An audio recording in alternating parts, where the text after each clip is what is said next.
In case you couldn't tell, this side goes up.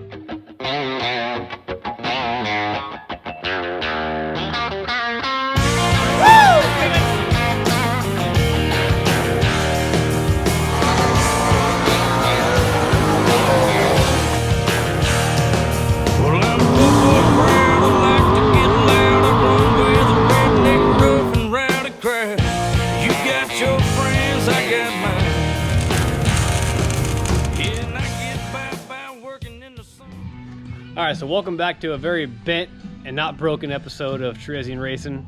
Got my hillbilly pit crew here, Eric. I'm Ryan. We just pulled this fuel cell out of the little container for it, and yes, that's a bunch of rust chips and dirt. It probably took us, I don't know, a good 10, 15? At least trying to get that thing out of there. But we got it out. We're gonna clean it all up. And yeah, there's a bunch of crud in the tank, as you guys saw in the last video, that we just flushed it out with a little electric fuel pump. Getting it all cleaned up. Probably gonna put a fresh coat of paint on this thing or something so it don't rust up, and or just seal it up with a whole bunch of RTV so no water goes down there again. So little by little, we're getting this hobby stock going.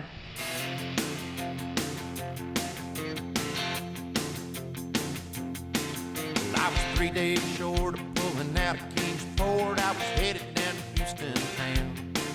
Had a guitar pack in a burlap sack, or exploiting my country sound. I bypassed Jackson, bypassed Memphis. By the time I got to Arkansas, I sold my car and that black guitar. All right, so you guys are seeing Eric weld up the fuel cell that we beat out, and I just cut out a couple of these seatbelt mounts that I found material for in the scrap pile, as usual. That's how we get all our material from, is the scrap pile, basically. So got these guys cut out, and I'm working on welding in a plate here to put these guys on to kind of beef it up a little bit, something like that. But anyways, I'm going to be using the old buzz box, and Eric over there is using our hillbilly MIG machine here, the custom handle.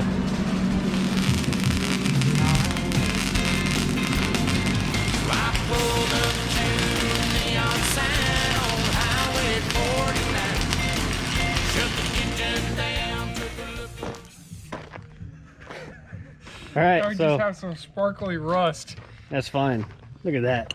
All right, so Eric got the side welded up that we beat out and kind of straightened out a little bit. And we're treating the rust in here. We found the blue we don't want to use anymore. Some old metallic blue that really doesn't look that great on anything close to the super truck color. All right, so we're obviously gonna paint this red, and it was full of dirt and stuff, so we gave it a little wash ski here. I say we, but I mean Eric. He's out here watering my plants. Got a little redneck floodlight situation set up here, hanging off the fence post. Got the garden hose. You're gonna hose down all that rust off that freaking plastic fuel tank we got? Yeah. All right.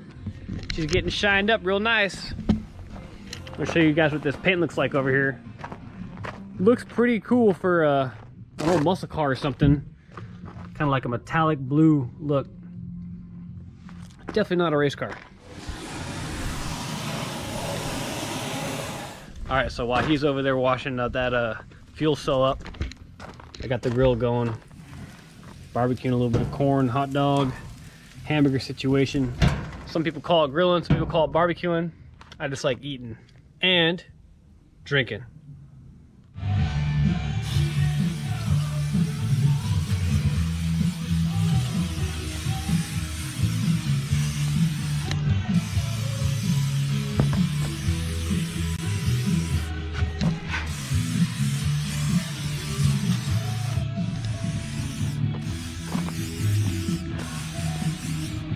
In case you couldn't tell, this side goes up.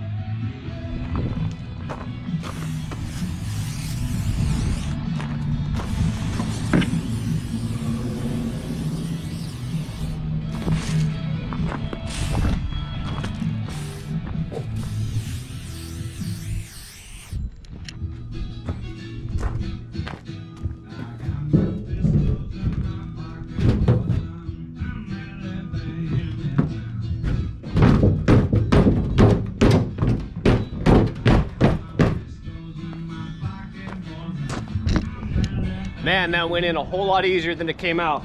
Thanks to a little bit of WD-40 and some TLC, got her back in. This is actually something I just watched another channel do, Fleming Family Racing. He just did the same thing on his pure stock. He pulled out the fuel cell, cleaned it up, and appreciate the help, Skylar.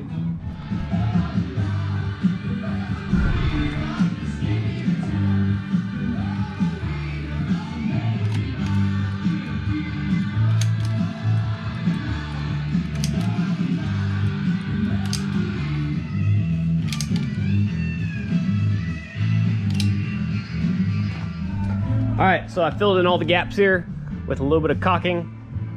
I recommend, if you're gonna do this, to go buy the cheapest caulking you possibly can, because you're gonna use about 3 whole long tubes of it. But anyways, this sealed up real good. Ain't no water gonna get in there anymore. No more rust is gonna be building up. So we'll call that baby ready to go. Just put the top on it, give it a fresh coat of paint, and she should be ready to go back in the car. All right, so I'm gonna do one more thing here. This cheesy, flimsy top right here that you can see is all warped to hell. Just to let all kinds of dirt and stuff in there. So I'm going ahead and I'm making a plate for it. I don't have a way to cut a circle out, so I'm using a grinder, and then I'm gonna finish off the edges and get it nice with the burr. Pour it on out to a nice circle, and that will go and bolt. After I drill the holes out, we'll bolt around this ring right here. So I'll bolt there, and I'm just gonna weld it to the actual top there, and make it a little more professional. Just figured out how to do it because we're going this far, might as well make it right. Then I stepped inside. I asked that bouncer where I was. He said, son, you're at Bill. Honky tonk picking, line dance kicking, razorback sticking, barbecue chicken, laundromat bar and grill. Well, it ain't a perfect circle, but it'll do. Just gotta drill out all these bolt holes.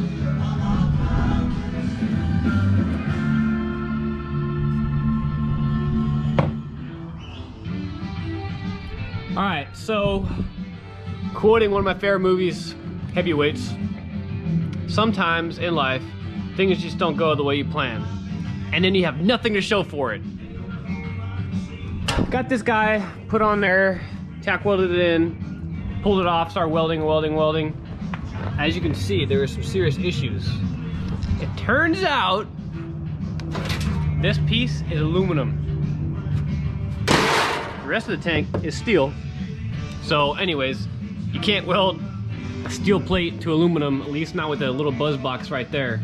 So all that work, all that grinding I did, or all that welding I did had to get ground off. And so I think I'm gonna go ahead and drill a couple holes in it now and do what I probably should have done to begin with, and then just rivet the freaking plate on the inside. But now I have this beautiful flower looking burn mark where the weld was. Anyways, sometimes just one of those days. Man, I feel like a complete idiot for not even checking to see if that was steel before I started welding on it. Anyways, it is what it is. I ended up putting the rivets in backwards, so the side that's facing downward towards the plastic fuel cell is not gonna be cutting into it, so it's all smooth down here. It looks a little jank in the top here, but hey, it does its trick. So I just got the RTV all up in there, and I'm gonna let it dry and then peel it all off once it's dry, rather than trying to smear it right now and make a big old mess. Tell me that don't look like a brand new fuel cell to you. Just gotta give this guy a little rail can up here and peel the silicone off. She's ready to go back in the car, basically.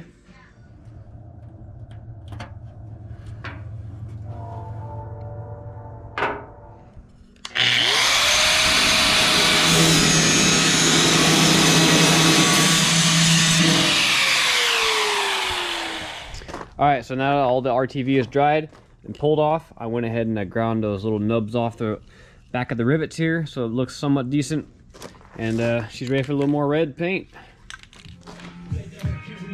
All right, so now you guys know how to take an old junky fuel cell, give it a little TLC and make it look like it's brand new, until you fill up one time and spill gas on it and it runs all over the place and looks crummy again. But anyways, I got it bolted down on there. I gotta let the silicone dry a little bit, and then I can kind of peel it off and make it look half decent.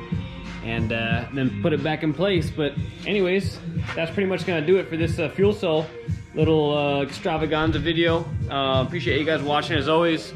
I do want to say you guys need to give my my buddy some well wishes. My race buddy from Petaluma, Sean McCoy, just got hit on his motorcycle pretty bad. He's been in the hospital for about a week, and he missed his race last Saturday, and it ended his streak of 870 so odd races in a row. So he had not missed a race at Petaluma Speedway in a super stock in 42 years. So kind of a sad moment, but I just talked to him on the phone, and he's gonna get better. But you guys need to wish him some well wishes and put him in your prayers. Anyway, Sean McCoy, number 60 super stock at Petaluma Speedway, just so you guys know. Anyways, remember you guys, if it's bent, it ain't broken. We'll see you next time here on Cherezian Racing, and getting these seatbelt mounts welded in. I gotta do the lap belt here too, but that's for another video. So see you guys next time.